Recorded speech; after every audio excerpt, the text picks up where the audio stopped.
하나님 말씀 제목은 하나님의 섭리라는 말씀 제목으로 하나님 말씀을 전하고자 합니다. 오늘 말씀 제목이 뭐라고요?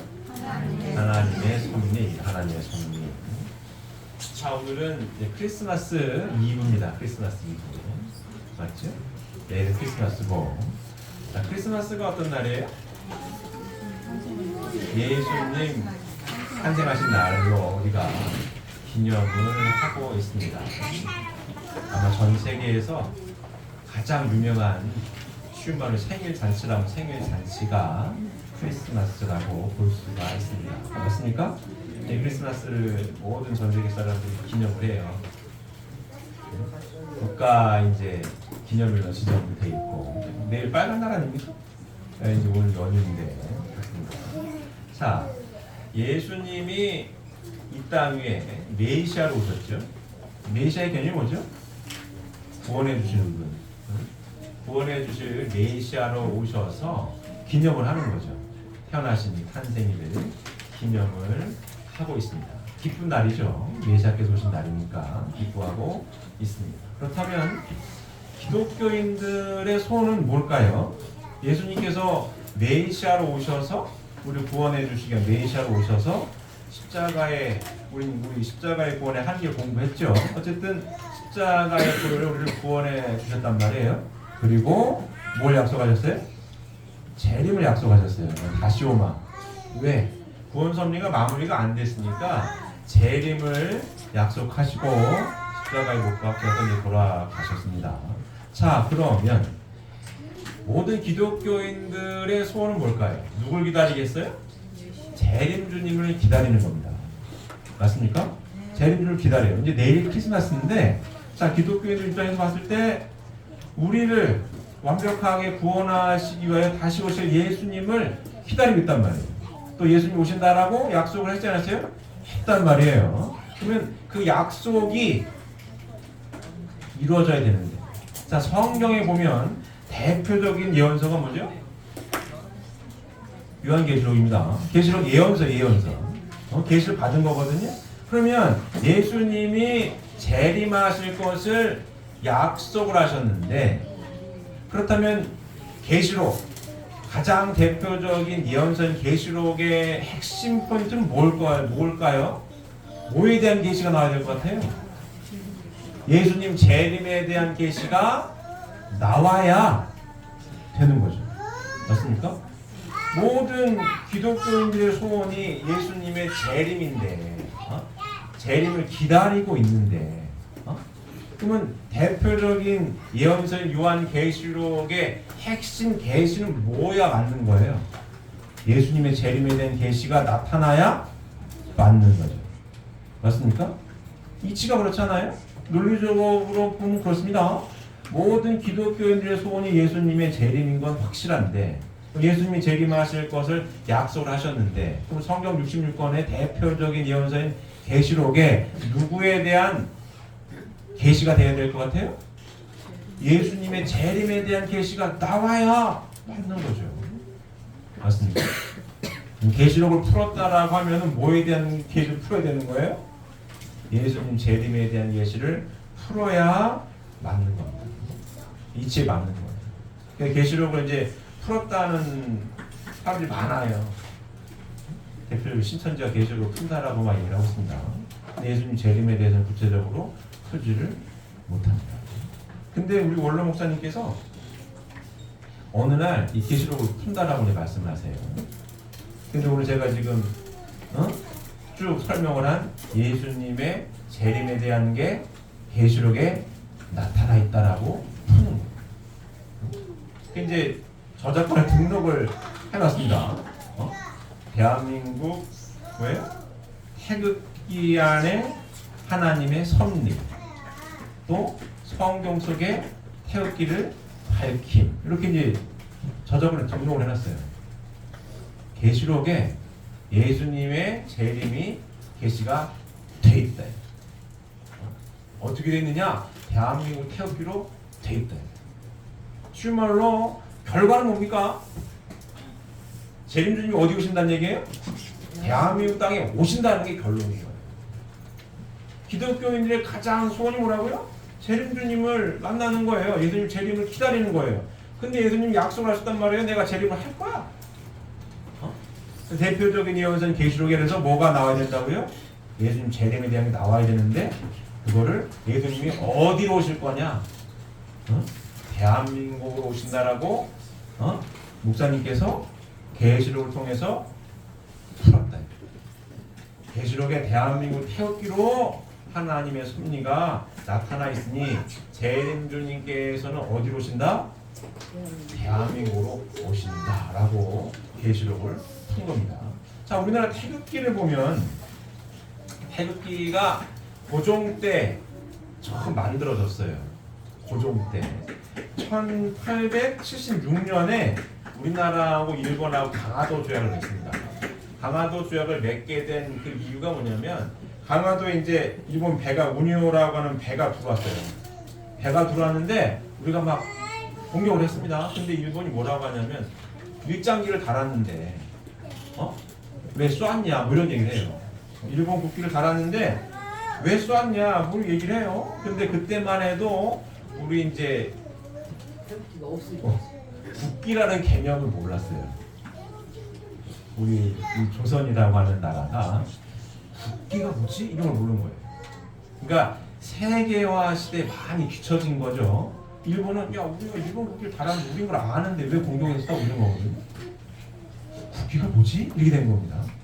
그런 게 있었어? 이제 사극 같은 거 보면은 전쟁터에 나가면 깃발은 들어요. 뭐 대장기다, 뭐 이런 깃발을 듭니다. 근데 국기는 없습니다. 국기라고 하는 걸 그때 국기라는 게 있구나. 국기가 뭐냐? 우리 나라를 대표하고 우리나라의 정체성을 드러내는 기가 있는 거구나. 그래서 고종 때 국기를 만듭니다. 나름 머리 좋은 사람들이 모여가지고 우리나라를 대표할 만한 국기를 만들어가지고 태극기가 나와요. 태극기 나옵니다. 그러니까 태극기를 누가 딱 만들었다라고 하는 건 없어요. 그러니까 박용효라고 하는 사람이 1882년에 요새 말로 얘기하면은 일본 대사로 인천항에서 일본 가는 중에 어떻게 만들었다라고 하는 건데 확인이 된 바가 없고 누가 혼자 만든 게 아니라 그 당시에 국기라고 하는 게 필요하구나라고 하는 필요성이 대두가 되니까 연구해가지고 우리나라의 정체성을 어떻게 함축해가지고 표현을 해야 되냐 이래가지고 태극기가 이제 만들어지게 됩니다. 자, 이 태극기는 볼까요? 이렇게 돼 있잖아요.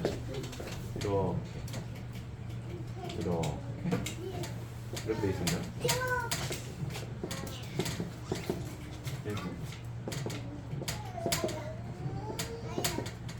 뭐 이렇게 돼 있어요. 이렇게 돼 있습니다. 이렇게 돼 있어. 이렇게 돼 있습니다. 고종 때 태극기라고 하는 거를 나라를 대표하시는 길을 만들어야 되겠구나 라고 해가지고 만든 거거든요. 여러 명 머리 좋은 사람이 모여가지고 우리나라의 정체성을 어떻게 드러낼까. 이렇게 드러내요. 이렇게 들어 있습니다. 자, 한국 사람들은 태극 문양에는 굉장히 자연스러워요. 익숙합니다. 동양 철학의 진수를 담고 있는 게 태극기라고 해도 틀린 말이 아니에요. 이 태극이라는 이 문양, 이 건공감리 괴는 고종 때 딱 나온 게 아니라 옛날 옛적부터 내려온 거예요. 처음에 태극 문양과 이 괴를 그린 사람은 누구죠? 누구죠? 태오복희네. 태오복희가 누굽니까? 이 중국 신화에 나오는 삼왕 오제 중에 한 명이에요. 굉장히 유능한 쉬운 말로 임금, 굉장히 평탄하게 나를 다스렸다라고 하는 삼왕 오제 중에 한 명, 태오복희입니다. 근데 태오복희는 중국 사람이 아니에요. 환단고기라고 하는 이 책을 근거로 하게 되면 5대 환웅인 태우의라고 하는 그 환웅의 12번째 아들이 태오복희를 나옵니다. 이 태오복희라고 하는 사람은 신화 속 같은 인물인데 한마디로 정성을 들이다가 도 닦는 사람이기도 했습니다. 정성을 들이다가 쉬운 말로 계시를 받아가지고 우주 만물의 시작과 변화에 대한 걸 그림 같은 걸로 딱 받았어요. 하도라고 하는 겁니다. 이 동양철학 공부하는 사람들은 저도 그쪽 전공하는 사람 아니지만 하도 낙서라는 얘기를 많이 해요. 그게 하도고 우주의 근원과 변화를 시작한 그림 뭐 이렇게 생겼어요. 검은 동그라미와 그냥 하얀 동그라미 이렇게 막 선이 연결되어 있는 게 그림이라고 하는데 하도를 그렸습니다. 하도에서 이 괴가 나오고 원래 8괴였어요. 8괴에서 이제 쭉 주역이 나오고 쭉 나와요. 그래서 주나라 문왕 때 조금 더 추가가 되고 공자 때 조금 추가가 돼가지고 주역이라는 게 나와요. 이 역이라고 하는 한자는 변화하다, 바뀌다, 뭐 우주만상의 변화를 뜻해요. 그게 쭉 내려온 거예요. 동양 철학으로. 우리나라 조선 시대는 통치념이 뭐였죠? 유교입니다. 유교. 유교의 대부가 누구예요? 공자 아니에요? 공자? 공자가 주역을 너무너무 좋아했어요. 최고의 경전으로 좋아했습니다. 그 가르침에 그러니까 조선이라는 나라가 유교라고 하는 걸로 통치념을 삼았기 때문에 이 주역, 요 동양 철학의 핵심을 가지고 나라를 통치했단 말이에요. 그게 조선시대의 정체성입니다. 그래서 국기, 나라를 대표하는 길을 만들라고 했는데 동양 철학의 진수를 딱 모아가지고 이렇게 만들어 놓은 거예요. 이게 대한민국이라고 한 나라를 대표하는 기다. 우주의 근원과 변화를 여기에 다 담았다. 근데 조선이라고 하는 나라는 어떻게 보게 되면 그 당시에 막 세계 열강들이 막 경쟁하고 서유럽 같은 데는 자본주의가 나오고 막 식민지 나가고 막 그랬을 때인데도 그걸 몰랐단 말이에요. 굉장히 시대에 뒤처져 있었습니다. 굉장히 시대에 뒤처져 있었어요. 근데 기라고 하는 게 필요하니까 담았는데 이렇게 담았다. 쉬운 말로 굉장히 잘 못 살았어요. 잘 살지 못했던 나라입니다. 근데 기는 뭐라고 표현했어요? 좀 속된 말로 뗄거리가 없어요. 가난한 나라에서 가난한 미개한 나라였습니다. 근데도 뭘 구상을 해요? 우주의 근원과 변화에 대해서 먹을 게 없어도 공부하고 있다. 이가 어떻고 기가 나왔니 기가 이렇게 표현하게 됩니다. 태극기 이해되십니까? 이게 나오면 전 세계에 있어서 어떤 철학의 진수를 딱 함축해가지고 국기를 만든 나라는 대한민국밖에 없습니다. 어떤 철학, 동양 철학의 진수를 이렇게 담았다. 이렇게 담아가지고 우리나라는 이런 나라다 이렇게 딱 표현했어요. 이게 태극기입니다. 근데 우리 원로 목사님께서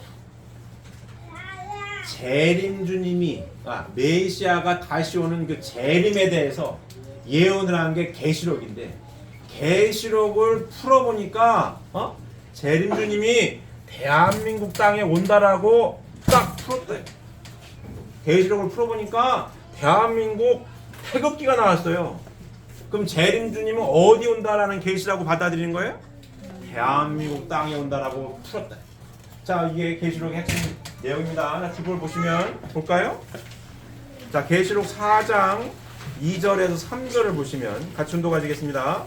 내가 곧 성령에 감동하였더니 보라 하늘에 보좌를 베풀었고 그 보좌 위에 앉으신 이가 있는데 앉으신 이의 모양이 벽옥과 홍보석 같고 또 무지개가 있어 보좌를 둘렀는데 그 모양이 녹보석 같더라. 이렇게 되어 있습니다. 자, 보좌 위에 앉으신 이가 있는데 그 앉으신 이의 모양이 벽옥과 홍보석 같다라고 그랬어요. 맞습니까? 자, 계시록 19장 4절을 같이 훈독하겠습니다. 훈독하시겠습니다. 또 24장로와 네 생물이 엎드려 보좌에 앉으신 하나님께 경배하여 이르되 아멘 할렐루야 하니. 자, 그럼 계시록 4장 2절에서 3절에 나와 있는 보좌에 앉으신 이가 누구예요? 하나님입니다. 하나님. 왜? 계시록 19장 4절에 보좌에 앉으신 하나님께 경배했다고 돼 있지 않습니까? 그러면 계시록 4장 2절에 3절에 나온 뭐예요? 보좌 위에 앉으신 이가 누구라고요? 하나님입니다. 맞습니까? 성경을 근거로 푸는 거예요. 그 하나님의 모양이 뭐 같다 그랬어요? 벽옥과 홍보석 같고, 벽옥은 옥색깔 파란색입니다. 홍보석 빨간색, 태극 모양이죠. 빨간색과 파란색. 하나님의 모양을 뭘로 본 거예요? 색깔로 본 겁니다. 요한은 내가 그 성령에 감동하였더니, 그 얘기 뭐예요? 하나님의 계시를 받았다는 얘기입니다. 성령이 들어와서 영안의 눈으로 누굴 보는 거예요 지금? 하나님을 본 거예요. 하나님의 모양이 뭐 같더라? 벽옥과 홍보석 같더라. 벽옥과 홍보석을 우리는 이렇게 표현하죠. 태극 문양으로 이렇게 표현했습니다.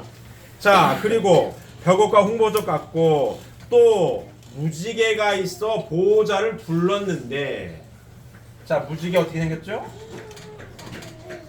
빨주노초 파남보 이렇게 무지개가 있어서 뭘 둘렀대는 거예요? 보호자를 둘렀대는 거 아니에요. 자, 무지개를 잘라서 붙이면은 괴의 모양이 나옵니다. 이렇게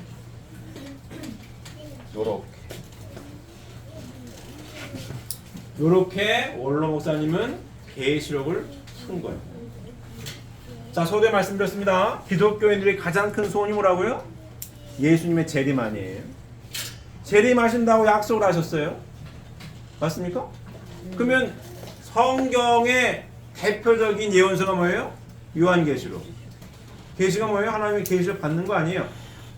재림하실 것을 약속을 하셨으니까 그 약속을 계시를 누군가는 받았을 거 아니에요. 맞습니까? 계시록 아닙니까? 대표적인 예언서. 계시록의 사명은 뭐겠어요? 예수님의 재림에 대한 약속, 예수님 재림에 대한 계시를 해야지. 계시의 핵심 포인트 아니겠어요? 맞습니까? 대표적인 예언서라면 가장 큰 소원인 재림을 약속하셨으면 재림에 대한 계시를 해야지. 그걸 받아야 될 거 아니에요? 맞습니까? 계시의 핵심 포인트는 이거예요. 그거를 계시록을 원로 목사님이 푸셨다는 얘기입니다. 풀어봤더니 하나님의 모양이 벽옥과 홍보석 같고, 다른 말로 표현하면 태극 문양과 같고, 무지개가 있어가지고 보호자를 둘렀는데 무지개의 모양을 따서 갖다가 놓으니까 태극 문양과 비슷하더라 이거예요. 이해되십니까? 그래서 재림주님이 어디로 오신다? 대한민국 땅으로 오신다라고 말씀을 하시는 거예요. 이해되십니까? 자, 그러면 대한민국 땅으로 오시는 재림주님은, 자, 대한민국 땅으로 재림주님 오실 것을 계시록을 푸니까 예언이 되어서, 아, 대한민국 땅에 재림주님이 오시는구나 라고 받아들입니다. 그러면 대한민국 사람이 지금 5천만인데 쉬운 말로 개나 소나 내가 메시아라고 하면 어떡해? 그렇잖아요? 그럼 재림주님으로 대한민국 땅에 오시는 건 나라는 정해졌습니다. 그럼 재림주님이 가지고 오셔야 할 핵심 포인트가 뭐예요? 말씀입니다. 자, 우리가 복귀섭리 노정을 통해서 공부했어요. 누구야? 누구 애기 아파? 애기 아프면 안 아프게 좀 해줘요. 자, 내 말이 효과가 있나? 자, 재림주님은 뭘 갖고 오시는 분이에요? 말씀을 갖고 오시는 분입니다. 자, 우리가 선약의 말씀을 통해서 복귀 섭리를 공부했어요. 자, 보실까요? 하나님께서 아담과 창조하시고 3대 축복의 말씀을 주셨는데 말씀을 잃어버렸죠. 생육하고 번성해서 만물 세계를 주관하라는 말씀을 잃어버렸습니다. 선악과를 따먹으면 안 된다라고 했는 그 말씀을 지키지 아니함으로 인해서 말씀을 잃어버렸어요. 그래서 에덴 동산에서 쫓겨납니다. 쫓겨났습니다. 그래서 아담 가정에서부터 복귀 섭리가 시작이 돼요. 아담 가정 다음에 누구예요? 노아, 아브람, 모세, 예수님, 재림주를 쭉 가요. 이렇게. 자, 이 도표 많이 보셨죠? 그래서 재림주님 시대 우리가 살고 있는 거고, 다시 본연의 에덴 동산으로 돌아가는 복귀 섭리. 자, 복귀 섭리 뭐라고요? 복귀 섭리 뭐라고요? 하나님의 창조 목적, 하나님의 창조 목적 완성을 위한 재창조 섭리. 맞습니다. 드디어 재창조만 나온 게 아니라 드디어 나왔어요. 드디어 하나님의 창조 목적을 다시 찾아 세우려는 하나님의 재창조 섭리다. 이게 복귀 섭리입니다. 자, 말씀을 잃어버려서 복귀 섭리 노정을 통해서 뭘 찾아 나옵니까? 하나님의 말씀을 찾아 나와요. 말씀을 갖기 어려웠을 때는 제사를 드렸고, 모세 때부터 구약의 말씀, 예수님 때 신약의 말씀을 가지고 메시아가 오셨어요. 그래서 예수님이 밝힌 가장 위대한 말씀이 뭐라고요? 하나님 우리의 아버지다. 공평하신 하나님이다. 부자지 관계다. 위대한 말씀입니다. 근데 하나님에 대해서 요만큼을 밝히 해명을 못했으니까 다시 오마 약속을 했습니다. 그럼 다시 오시는 대림주님 뭘 갖고 와야 되는 거예요? 성약의 말씀, 비유와 상징으로 되어 있는 말씀을 풀어야 돼. 예수님한테 얘기하니까 땅의 얘기를 해도 못 알아듣는데 어떻게 하늘의 얘기를 해달라고 하느냐. 내가 다시 올 때 밝히 해명해 주리라. 그럼 재림주님의 가장 큰 차이점 뭘 가지고 오시는 분 재림주님이에요? 성경 66권의 비유와 상징으로 되어 있는 말씀을 밝히 해명해서 하나님에 대해서 보다 명확하게 밝힐 수 있는 분, 그분이 재림주님입니다. 맞습니까? 그럼 대한민국 땅에 오는 걸 알았어요. 근데 대한민국 땅에 대한민국 사람으로 오는데 뭘 가지고 오시는 분? 성약의 말씀을 갖고 오시는 분, 그분이 재림주님입니다. 맞습니까? 이렇게 되는 거예요. 자, 계시록에 예수님 재림에 대한 계시가 되어진 거를 원로 목사님이 풀어가지고 재림주님이 어디로 오신다고요? 대한민국 땅으로 오신다라고 하는 걸 밝혔습니다. 근데 여기서 원로 목사님 한 발 더 나아가서 대한민국이 사괴를 보니 하나님의 복귀 섭리에 대한 내용이 함축돼 있더라. 몇 가지 추가로 설명을 좀 더 구체적으로 하십니다. 자, 우리는 이렇게 복귀 섭리를 배웠어요. 맞습니까? 자, 하나님에 대한 모습을 이렇게 설명을 했습니다. 자, 성경 다시 볼까요? 우리 창조 원리 배웠죠? 로마서 1장 20절 보겠습니다. 같이 운동하시겠습니다. 창세로부터 그의 보이지 아니하는 것들 곧 그의 영원하신 능력과 신성이 그 만드신 만물에 분명히 보여 알게 되나니 그러므로 저희가 핑계치 못할지니라. 창조 원리를 통해서 배운 내용입니다. 쉬운 말로 피조물 만물 세계에 공통적으로 들어있는 공통사항을 다 공부해 보니 하나님의 모습이 어떤 하나님이더라? 이성성상의 하나님. 성상과 형상, 양성과 음성의 이성성상의 하나님, 그게 하나님의 모습이에요. 하나님의 모습을 이렇게 설명했습니다. 누가요? 재림주님께서. 하나님은 이성성상의 하나님이시다. 하나님의 모습을 전개한 것이 창조라고 설명을 해요. 그래서 이 모든 피조만물은 누구의 형상이다? 하나님의 형상이다. 로마 1장 20절이에요. 모든 피조만물 세계에 벌써 하나님 계시다 이거예요. 그럼 피조만물 세계를 싹 종합을 해가지고 공통점을 찾아보니까 성상과 형상, 양성과 음성의 이성성상의 중화적 주체로 계시는 분, 그분이 누구다? 하나님이다. 이렇게 설명했어요. 맞습니까? 계시록에서 요한이는 성령의 감동에 하나님을 봤더니 뭘로 표현했어요? 색깔로 벽옥과 홍보석 같더라. 벽옥과 홍보석을 그려서 태극기를 보니까 뭐예요? 태극 문양이 나오는 거고 태극으로 표현됐네. 맞습니까? 다 누구에 대한 설명이에요? 하나님에 대한 설명. 동양 철학에서는 우주의 근원이 태극에서 시작이 됐다고 얘기를 해요. 태극에서 플러스 마이너스에서 만물이 시작이 되었다. 태극에서 목화토 금수 5개 기가 나와가지고 모든 피조만물 세계를 만들었다 이렇게 되는 거거든요. 동양 철학에서 태극에서 우주 만물이 시작이 되었다라고 하는 얘기나 로마서 1장 20절을 통해서 제림준이 밝힌 피조 만물 세계의 공통된 사실을 딱 취합해 보니까 이성성상이 하나님이다라고 밝힌 내용이나 요한이가 성령에 감동돼 가지고 벽옥과 홍보석 같다라고 얘기한 내용이나 누구에 대한 설명이에요? 하나님에 대한 설명입니다. 하나님이 이렇게 이와 같이 생겼다. 제가 여기 추가로 돼가지고 물리학도 얘기했죠.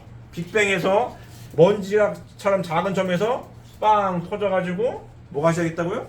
우주가 시작이 됐다. 한 점에서 시작이 됐는데 우주를 구성하는 네 가지 힘이 뭐라고요? 양력, 항력, 전자기력, 중력. 이 네 가지 힘이 한 곳에 묶여 있었다 이거예요. 먼지만큼 요 손톱만한 거에 요 하나의 네 가지 힘이 딱 응축되다가 빵 터져가지고 우주를 지금까지 만들어가고 있다. 이 얘기나 이해는 다 똑같은 얘기입니다. 이해되십니까? 시작점이 있어요 없어요? 있단 얘기예요. 자, 하나님의 모습을 이렇게 밝혔어요. 하나님은 이렇게 됐다. 자, 근데 하나님 형상대로 누구를 창조하셨다고요? 사람을 창조하시되. 창세기 1장 27절에 보게 되면 하나님의 형상대로 누구를 창조하셨어요? 사람을 창조하시되 남자와 여자를 창조하시고. 남자와 여자를 창조하시고. 하나님의 모습을 구체적으로 하나님의 형상적 실체 대상은 누구에서? 사람입니다. 사람도 남자와 여자가 손붙들고 있을 때 하나님의 모습인 겁니다. 하나님 형상대로 사람을 창조하시되 남자와 여자를 창조하시고 그들에게 3대 축복의 말씀을 주십니다. 어디 있어요? 에덴 동산에 있는 거죠. 지금 에덴 동산에 하나님 형상대로 아담과 해와가 있는 거예요. 그 하나님 말씀대로 살려고 딱 준비가 돼 있었어요. 근데 아담과 해와가 하나님의 말씀을 안 듣죠. 선악과를 따먹으면 안 된다라고 했는데 따먹었어요. 따먹어서 에덴 동산에서 쫓겨났습니다. 복귀선 이렇게 원리강론에서는 이렇게 설명해요. 에덴 동산에서 쫓겨났다. 자, 목사님 설명 보면 에덴 동산에 하나님 형상대로 지음받은 아들, 딸 아담과 해와가 에덴 동산에서 쫓겨났다 이게 일리 쫓겨난 거예요. 자, 태극기를 잘 보십시오. 건곤감리 이렇게 읽습니다. 건곤감리 들어보셨죠? 태극기의 건곤감리예요. 복귀섭리 목사님 어떻게 푸냐면 건곤감리 이렇게 태극기 이렇게 설명하는데 목사님은 여기서 이렇게 가서 다시 일리 들어온다 이렇게 설명하시는 거거든요. 이 얘기나 동일한 내용인데 태극기 하나님의 섭리를 밝힌 내용을 보게 되면 좀 더 함축되어 있습니다. 이 내용보다 함축되어 있어요. 자, 보시면 에덴 동산에 있었던 하나님 형상대로 지음받은 아들, 딸들이 에덴 동산에서 쫓겨났음을 이렇게 표현해요. 자, 계시록 12장 9절에 하늘에서부터 큰 욕이 내어 쫓기니 이는 곧 옛뱀 마귀 사탄이다 이렇게 되어 있습니다. 우리 타락론 공부했죠? 해와를 꼬셔서 타락하게 한 애가 누구예요? 천사장 아닙니까? 계시록 12장 9절에 하늘에서 큰 용이 내어 쫓기니 이는 곧 옛뱀 마귀 사탄이라. 쫓겨났다 이거야. 이 쫓겨난. 자, 이 괴에서 긴 건 플러스 양이고 짧은 건 음을 뜻합니다. 양을 뜻해요. 그래서 쫓겨난 얘가 목사님께서는 천사장이다. 옛뱀이다 이렇게 설명합니다. 계시록 12장 9절에 하늘에서 큰 용이 쫓겨난 얘가 옛뱀 타락신 천사장이다 이렇게 설명하고. 천사장인데 왜 쫓겨났냐? 왜 쫓겨났냐? 천사가 무슨 죄를 저질렀냐 이거죠. 그럼 유다서 1장 6절에서 7절 보게 되면 자기 지위를 지키지 않으며 자기를 처소를 떠난 천사들을 흑암에 가두셨고 형벌을 면하지 못해뒀고 또 소돔과 고모라와 그 도시 사람들이 저희와 같은 모양으로 누구 같은 모양으로? 천사와 같은 모양으로 간음을 행하며 이렇게 되어 있습니다. 천사가 무슨 죄를 졌다는 얘기예요? 간음죄를 져서 계시록에 보면 쫓겨난 거고 간음죄를 져서 자기 처소를 떠났어. 자기 위치를 지키지 않냐고 떠나가지고 간음죄를 져가지고 뭐예요? 흑암에 가뒀다. 그랍니다. 간음죄는 상대가 있어야 되는 겁니다. 그 얘가 쫓겨날 짓을 했는데 누구랑 타락했다는 거예요? 해와 선악을 따먹었다라고 하는 게 타락론을 통해서 공부했죠. 선악을 따먹었다? 뭐예요? 하나님을 중심한 일대의 절대적인 사랑의 질서를 깨트렸다. 어? 하나님이 중심이 된 사랑을 한 게 아니고 내가 중심이 되어서 묻잖아요? 이거 따먹어도 안 죽어. 거꾸로 네 눈이 밝아질 거야. 이랬거든. 해와가 내 눈이 밝아진다고 따먹은 거거든. 하나님이 중심한 사랑의 관계를 맺은 게 아니라 내가 중심된 잘못된 사랑, 불륜관계. 그게 간음이죠. 응? 간음은 뭐예요? 요새 간통죄가 없어졌죠. 간음이랑 간통이랑 비슷한 얘기인데 간통죄가 뭡니까? 임자 있는 사람이랑 바람난 거 아니에요. 내가 얘를 총각이야. 유부녀랑 바람났어. 간통죄 아닙니까? 청춘 남녀가 사랑할 수 있어요. 이건 죄가 아닙니다. 맞습니까? 근데 결혼을 했어. 짝이 있어. 근데 짝이를 놔두고 딴 사람이랑 남자가 됐던 여자가 됐던 바람이 났어요. 이게 간통죄입니다. 짝이 원래 짝이 아담과 여가 짝 아닙니까? 하나님 형상으로 짝을 이렇게 지려고 예정이 돼 있었다 이거요. 근데 저희와 같은 모양으로 간음을 행했다 이거야. 짝이 있었는데 해와가 짝을 냅두고 얘랑 했다 이거야. 천사하고. 그게 쫓겨난 겁니다. 천사도 쫓겨나고. 그죠? 가운데 요거 짧은 거 음을 뜻합니다. 해와가 쫓겨났다. 에덴 동산에서. 그리고 아담한테도 줘가지고 따먹잖아요. 아담도 쫓겨났다. 하나님 말씀을 지키지 아니해서 쉬운 말로 타락해서 영적 타락과 육적 타락 다 해가지고 타락을 시킨 장본인 천사장도 쫓겨났고 해와도 쫓겨났고 아담도 쫓겨났다. 이렇게 복귀섭리가 타락해서 이렇게 시작이 되는 겁니다. 자, 이게 여기에서 아담 가정에서부터 복귀섭리가 시작이 됐어요. 자, 복귀섭리의 공식 패턴이 뭐죠? 뭐죠? 뭐부터 쌓아야 되는 거예요? 믿음의 기대에 쌓아야 되는 거. 그 위에 뭘 쌓아야 돼요? 실체 기대에 쌓아야 메시아가 올 수 있는 거 아닙니까? 뜻이 이루어지는 거 아닙니까? 맞습니까? 아담 가정에서부터 계속 복귀 섭리가 쭉 진행이 되다가 뭘 실패했어요? 실체 기대 계속 실패한 거예요. 그러다가 드디어 누가 실체 기대 성공합니까? 드디어 처음으로 실체 기대 성공한 사람이 누구예요? 아브라함 가정의 누구? 이삭의 아들? 야곱. 그렇죠. 이게 복습을 해야 돼. 계속 했는데 자꾸 까먹잖아. 복습을 자꾸 해줘야 돼. 이렇게 복습을 해야 돼. 자, 일로 왔다 이리 왔다. 아담 가정에서 에덴 동산에서 쫓겨났어요. 천사장 해와 아담. 쫓겨났어요. 쭉 복귀섭리 시작. 드디어 연장 되다가 드디어 누구? 이삭. 이삭이 뭐예요? 이삭이 아니라 야곱. 야곱이 뭘 성공을 해요? 실체 기대를 성공합니다. 누구의 아들이에요? 이삭의 아들 아니에요. 이삭은 아브라함의 아들이고. 드디어 그래서 하나님 얼마나 기쁘셨으면 아브라함의 하나님, 이삭의 하나님, 야곱의 하나님이라고 성경에 써 있어요. 위대한 가문이죠. 자, 드디어 야곱이 실체 기대를 성공합니다.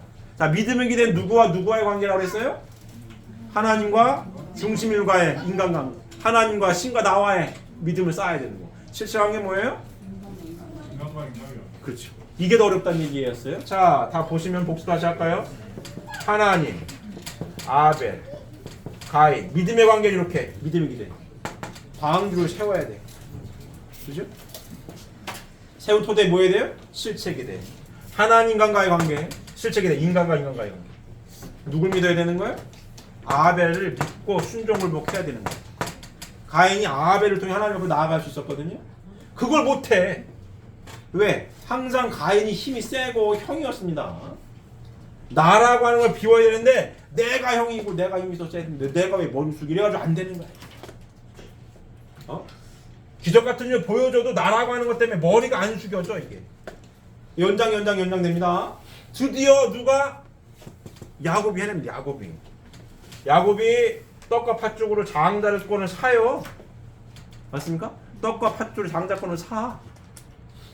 그리고 이삭이 이제 축복해 준다라고 대를 이어서 네가 해 가라 축복해 주려고 누구요? 에서한테 잡아오라고 하죠. 누가 도와줍니까? 엄마가 도와줘요. 여기 엄마 리브가가 중심 인물. 누가 해내요? 야곱 양 해내요. 그래도 아버지로부터 축복을 받아요. 이 사람부터 축복을 받습니다. 그리고 어디로 도망가요? 외갓집 도망가. 왜? 형이 잡아 죽이려고 하니까. 외갓집으로 도망가가지고 21년간 죽을 고생을 해가지고 엄청 성공을 해가지고 누굴 만나러 갑니까? 에서를 만나러 가가지고 그동안 버은 걸 다 부어버려. 다 주잖아요. 뭘 비운 거예요? 나를 비운 거야. 하나님 뜻을 위해 내가 이거 죽기 살기로 버은 거지. 누구? 하나님 뜻을 위해 다 줬다 이거야. 거기에 에서가 감동하죠. 내가 형이지만 네가 낫다 이거 나보다. 난 너 잡아줄 칼을 갈았는데 너 죽도록 고생한 걸 어떻게 날 다 주니? 내가 형이지만 네가 낫다. 네가 형이라 이렇게 되는 겁니다. 쉽게 얘기하면. 그래서 뭐가 이루어져요? 실체기대가 이루어집니다. 형제가 뭐예요? 하나가 되죠. 그리고 에서가 누구한테 머리 숙여요? 야곱한테 머리 숙는 거야. 내가 형이지만 네가 낫다. 네가 형이라 이렇게 되는 겁니다. 이 실체기대가 이루어져요.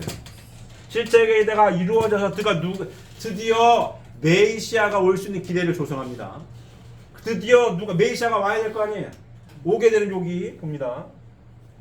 자, 여기 목사님 설명은 여기 음이 세 개예요. 여기를 다말로 얘기해. 다말이 누굽니까? 유다의 며느리예요. 유다는 누구예요? 야곱의 넷째 아들입니다. 야곱이 뭐한 사람이라고요? 실체기들을 이룬 사람. 그럼 야곱의 후손 가운데 메시아가 오겠죠. 야곱의 아들 넷째 아들 유다가 있었고 유다의 며느리가 다말이에요. 이 다말 스토리가 굉장히 좀 쇼킹합니다. 다말이 결혼해요. 유다 큰아들하고. 근데 유다 큰아들이 죽었어요. 그 당시에는 형이 죽으면 동생이 형수랑 또 결혼을 하고 살아야 되는 겁니다. 그러니까 유다 첫째 아들이 죽었어. 둘째 아들이 또 다말이랑 결혼해가지고 했는데 합방을 해가지고 임신을 하면 내 아들이 아니라 죽은 형아들이 되는 이런 게 있습니다. 그 당시 법이 그래요. 그래서 이 둘째 아들이 질외 사정을 합니다. 임신을 안 시켜. 그래가지고 죽었어요. 선의 혈통을 이어야 되는데 혈통을 잊지 않게 해가 죽었어. 둘째 아들도. 셋째 아들이 있었습니다. 근데 셋째 아들이 어려. 그러니까 유다도 다말을 친정으로 보냅니다. 친정으로 보내요. 친정으로 보낸 상태에서 유다의 부인이 죽어요. 죽고 그 동네 갈리는데 이 다말이 쉬운 말로 창녀로 싹 얼굴 다 둘둘 말고 해가지고 유다 시아버지하고 동침을 합니다.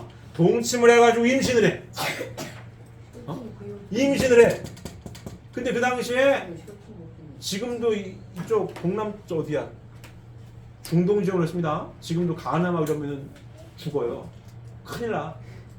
부인은 여러 명을 둘 수 있는데 바람 피면 안 돼. 진짜입니다. 지금도 그래. 지금도 그래. 그날 막 팔도 자르고 막 이래요. 지금도 율법대로 막 합니다. 그 당시에도 쉬운 말로 남편이 없네 임신했네. 화영이 축하하려고 했어요. 유다가 막 갔어 시아버지가. 근데 애 아빠를 보니까 자기가 아빠야. 시아버지의 씨를 받습니다. 다말이.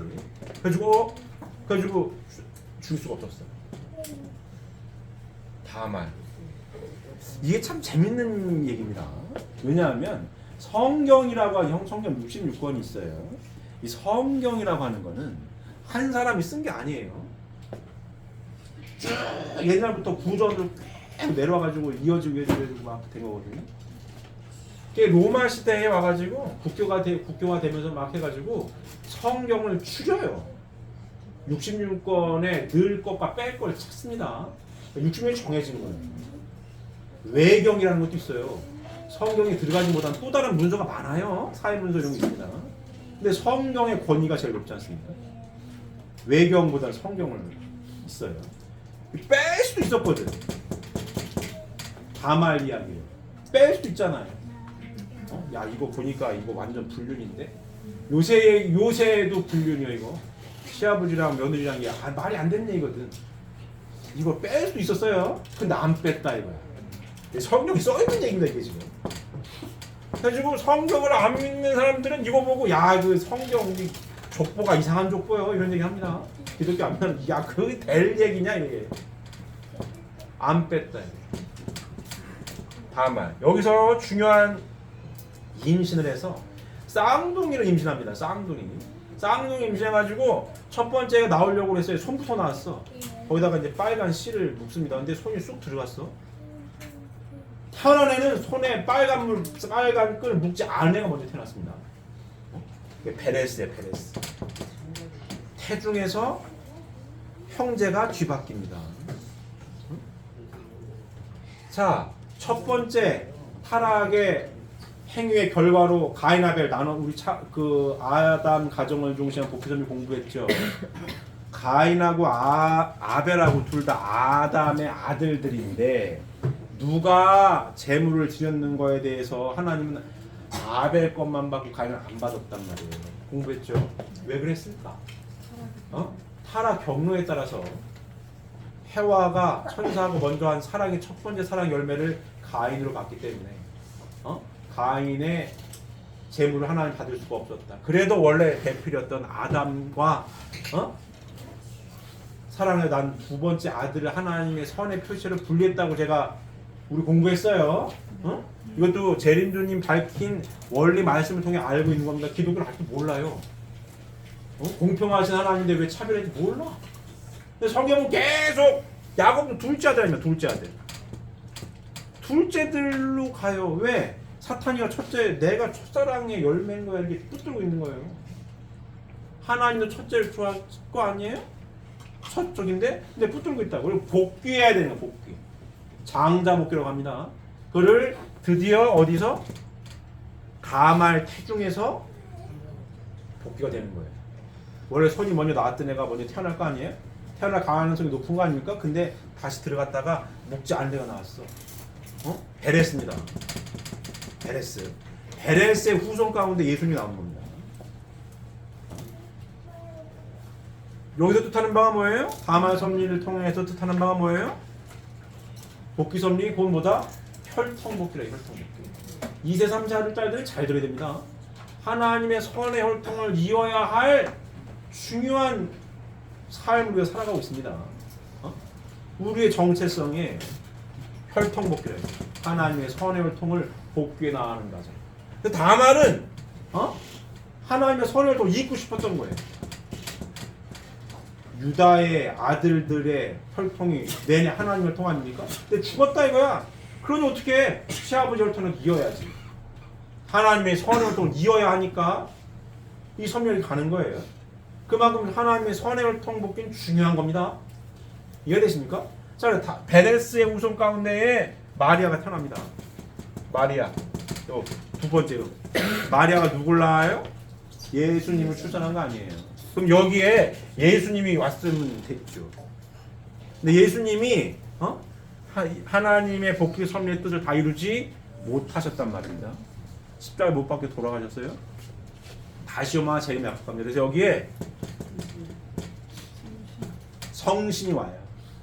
예수님 십자가에 못 박혀 돌아가신 후 십자가의 부활을 믿는 사람들이 성신에 감동받아요. 여성신입니다. 성신에 감동받아가 예수님을 메시아로 증거하고 막 사자바비 때도 죽고 막 가는 거거든요. 성신이 들어와요. 성신 역사해가지고 기독교가 확 부활합니다. 성신에 감동받아 기독교 막 부활하는 거예요. 여기. 그리고 빌리건데 양이 3개 붙었어요. 이걸 목사님 어떻게 해석하시냐면, 자, 복귀 섭리는 결국은 하나님의 말씀을 찾아오는 섭리입니다. 맞습니까? 자, 구약의 말씀 모세 복음입니다. 신약의 말씀 예수님 복음의 말씀. 세 번째 누가 와야 되는 거예요? 재림주님이 성약의 말씀을 갖고 오셔야 됩니다. 여기 이 재림주님이 어느 땅에 오셨다고요? 대한민국 땅에 오셨다.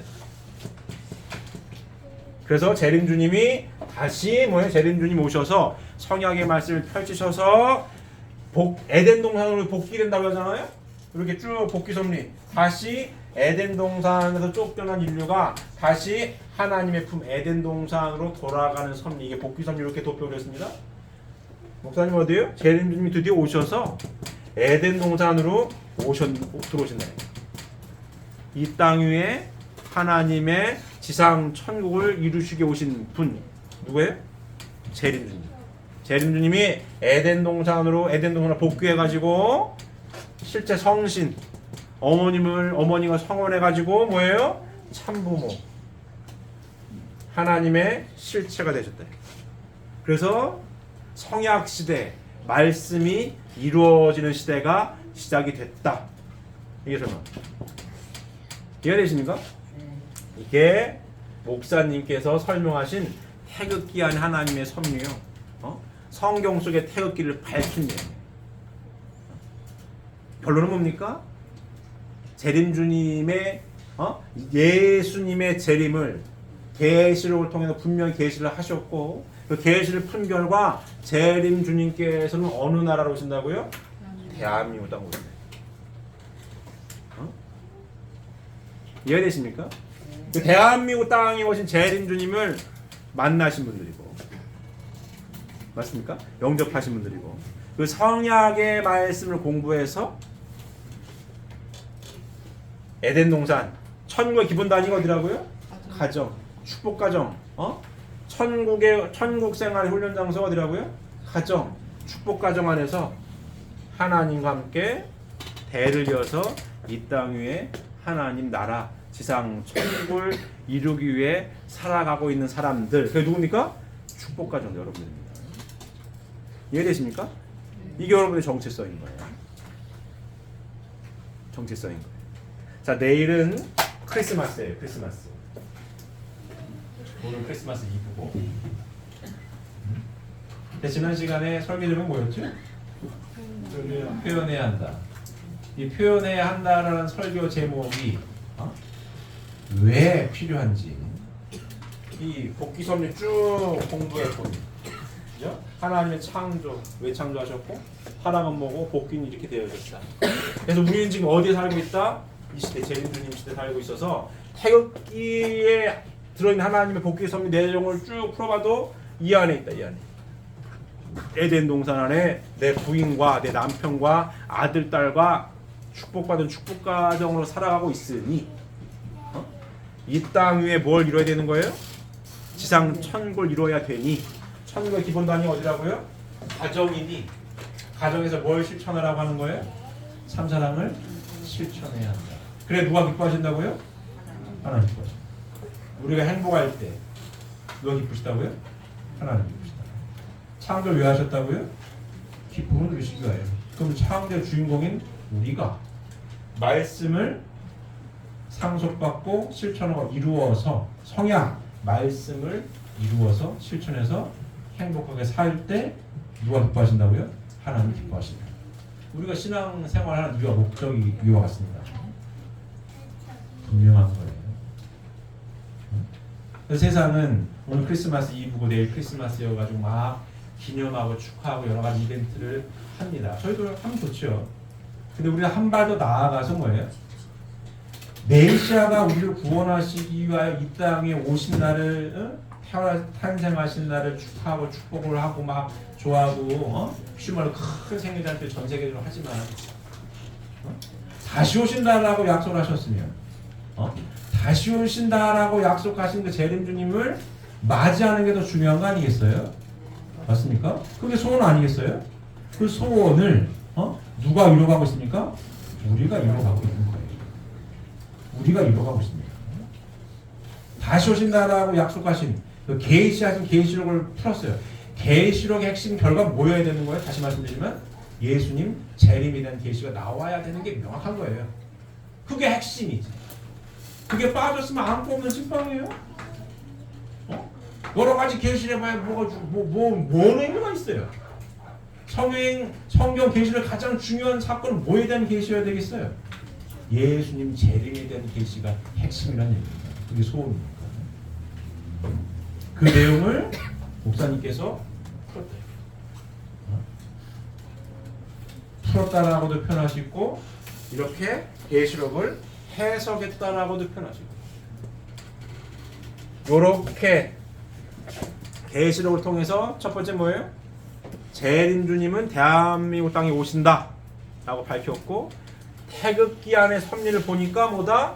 우리가 몇 주 동안 계속 몇 달 동안 공부한 복귀 섭리 내용과 뭐예요? 똑같다. 이해되십니까?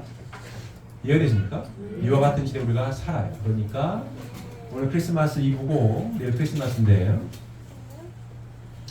표현보다 좀 표현 많이 하시고 그리고 우리는 어떤 시대에 살고 있다고요? 성약 시대. 이 안에서 살아가고 있는 우리들의 모습임을 우리 정체성을 잊어버리지 마시고 감사한 마음 변함없이 왜? 말씀을 이루고 살아가고 있으니까요. 지상 천국을 이루고 살아가고 있으니까. 부족하였더라면 뭐예요? 실천하면 됩니다. 그래서 자꾸 표현을 해야 된다는 얘기를 하는 거예요. 하나님 기쁨과 영광을 돌려드리기 위하여 이와 같은 시대에 살아가고 있다는 사실을 명심하셔서 감사한 마음으로 하나님께 기쁨과 영광을 돌려드리는 사랑하는 식구님들이 되시기를 바랍니다. 기도드리겠습니다.